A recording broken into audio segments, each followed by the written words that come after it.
Moving into Ulduar, Unholy Death Knights get a massive increase in DPS because the gear moving into the next phase is actually phenomenal for Unholy DKs. This is a huge increase in our DPS, and Unholy DKs are still gonna stay up in this S-tier echelon, if you want to call it. They are going to be insane. And right now, we're going to dive through to give you all of your BiS gear, our BiS list, some alternatives, where things drop, all of that. With that being said, if you do want to see any of your BiS lists for any of the classes, make sure to like and subscribe, because I'm going to be updating as many as I possibly can for the classes that I like to play and that matter the most to me. Now, of course, we do know that this gear has been buffed in eye level in Ulduar coming in Wrath Classic. So BiS lists are slightly different than what we had on private servers, and they were always going to be different than what we had on private servers because scaling and different interactions work separately. But also it does mean that some items from hard modes were buffed more than normal items. Some items were buffed all the way up to 252, and then normal items are getting buffed up to 232. This is specifically referring to 25 mans, but also items from 10 man will actually be buffed up to 245. So we will have some changes from what we knew beforehand, but now we can actually sim everything as these sim websites have been updated for pretty much all of the gear, except for we don't know exactly how much more buffed Algalon gear will be. It hasn't been fully confirmed. We should know soon. Anyways, with that being said, let's dive right into your Unholy DK BiS list. Now, for starters, I will be sharing these BiS lists, as well as I have updated. There's a list kind of going around of what was generally thought of as BiS for all of the private servers, and it does give a good reference. And this is the BiS list made by Tomio. I am updating that for all of the classes I play to make sure that it is fixed for any mistakes. And I've run a ton of sims, so I will go through all of that soon. But starting out, let's just go down in a row. Your helmet is going to be the War Helm of the Champion.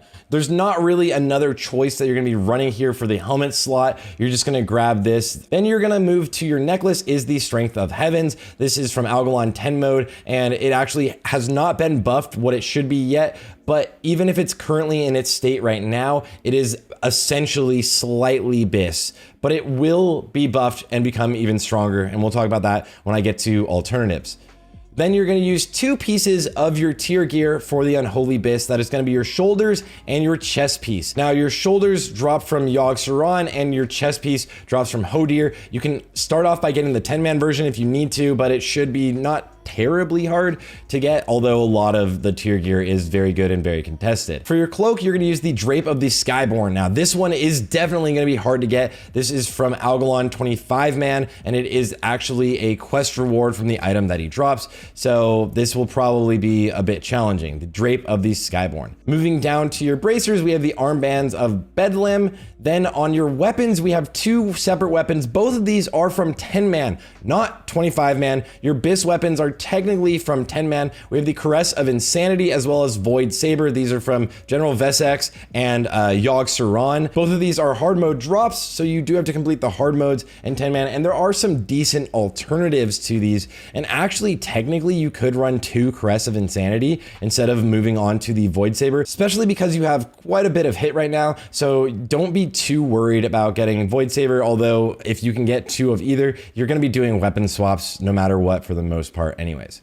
Then for your gloves, you have the Gauntlet of Ruthless Reprisal. On some private servers, people were running with the actual tier gloves, but these gloves are just so incredibly powerful. Also, if you were to swap these out for tier gloves, it would be mostly because you would swap out the chest piece for a different chest piece, which we'll talk about in a second. For your belt, it's the Belt of Colossal Rage. This will be highly contested, but there's no other option. You're gonna get 3 gem slots from this. Your legs are one of the biggest upgrades for you. These things are absolutely insane. The plated leggings of Ruination, whatever, absolutely prioritize getting these very quickly. These are huge, as well as the boots. The boots now are also very powerful for you, but they should be relatively easier to get, the Sabatons of Lifeless Night.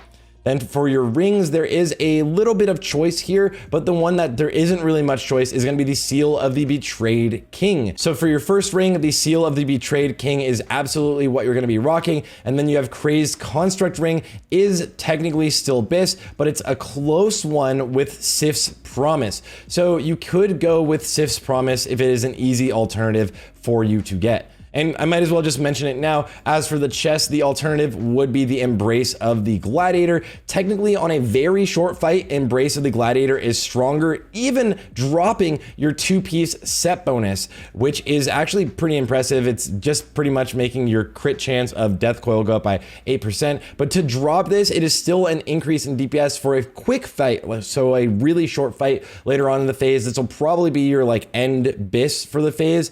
But Conqueror's Darkrune Battle Plate is actually slightly better and gets better over longer lengths of fights. So this is going to be easier for the most part for you to get. And it's also just straight up from Hodir 25-man. Then we move on to this crazy, awesome, phenomenal trinket, Comet's Trail. This is going to be obviously very contested, but probably prioritized to Unholy DKs because it gives you not only 254 static attack power, but the proc is a huge amount of haste rating, 768. This will be another huge increase in DPS for you. And then we also still are rocking Darkmoon Card Greatness. So yes, the answer is out there. We will be using Darkmoon Card Greatness next phase, still as our BiS secondary trinket. And then we now have a new sigil. Currently, we have pretty weak sigils, and the new sigil is going to be the Sigil of the Vengeful Heart. This will increase the damage of your Death Coil, as well as this will encourage you to switch if you were using the Icy Touch glyph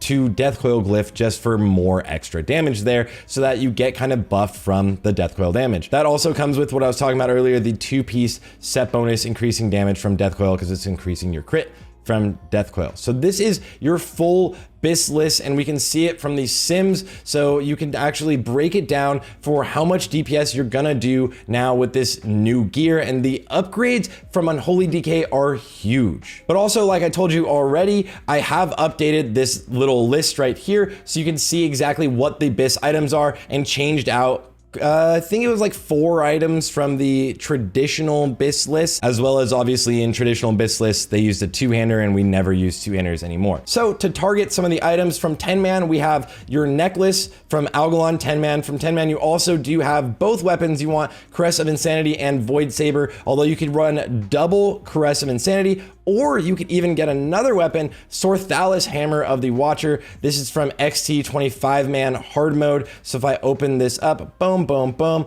XT 25-man hard mode. It's not yet buffed on like this version of Atlas loot that you're seeing right now, but this should be actually relatively easy for you to get. This is actually pretty solid as a weapon. The interesting thing obviously is it's a tank weapon, so tanks should probably get it before you, but it is a very, very solid offhand weapon for you. So just know it actually is BiS in like the shortest of fights currently on the sim. So yeah, again, you can go and grab that. Then the easier pieces to get also are going to be your shoulder token from Yogg-Saron 25 and also from Hodir 25, your chest token.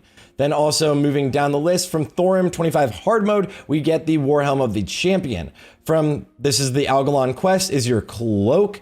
You also move down and get Mimiron hard mode 25-man for your bracers. This is going to be a really hard one. I'm curious to see how hard all of these hard modes are when we get to test them very soon, literally this weekend. From Freya 25-man, you have the Gauntlets of Ruthless Reprisal. Your belt is from Iron Council hard mode. Your leggings are from Flame Leviathan hard mode, which is the first one, and you should be able to get this very early. And again, massively important piece of gear.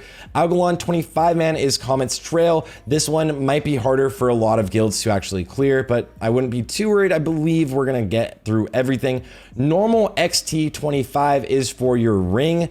Darkmoon Card Greatness you already have, and then actually the sigil is from normal XT 25 also, or you can buy it from the vendor, the badge vendor.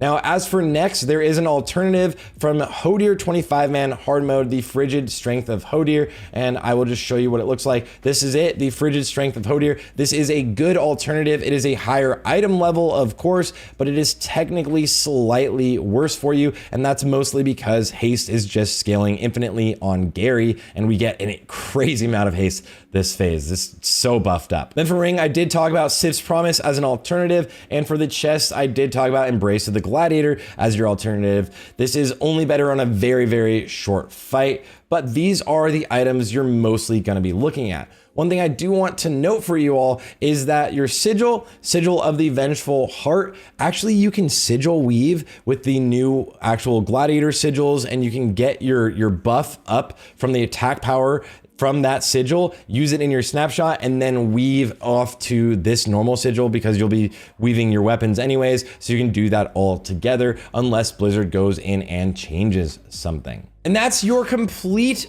Ulduar Phase 2 BiS for Unholy Death Knights. I will go in and add multiple alternatives or just what the next ranks of items are to that sheet that I'm working on. So make sure to join the Discord channel or ask me in actually Twitch chat, because I don't know if I'm going to link it in the description yet, because it's not fully done with a ton of actual alternatives moving down the line to show you what is going to be next best and then next best. There's a ton of things coming out this next phase, and a lot of them are going to be upgrades, but these are the best items, the ones you're going to be targeting, and the best alternatives. And one more time, guys, if you do actually want to see some BiS lists for all the other classes, I'm gonna release Frost DK soon. Rogue One I'll go through very quickly, but I feel like Simon Eyes will go through it really in depth. Hunter and a few other melee classes, pretty much all of the melee classes. Then make sure again to like and subscribe. Anyways, guys, have fun in Ulduar. If you want to see me test it this weekend, or if you want to see me running it whenever you're watching this video, make sure to check me out on Twitch, and I'll see you all on the next one.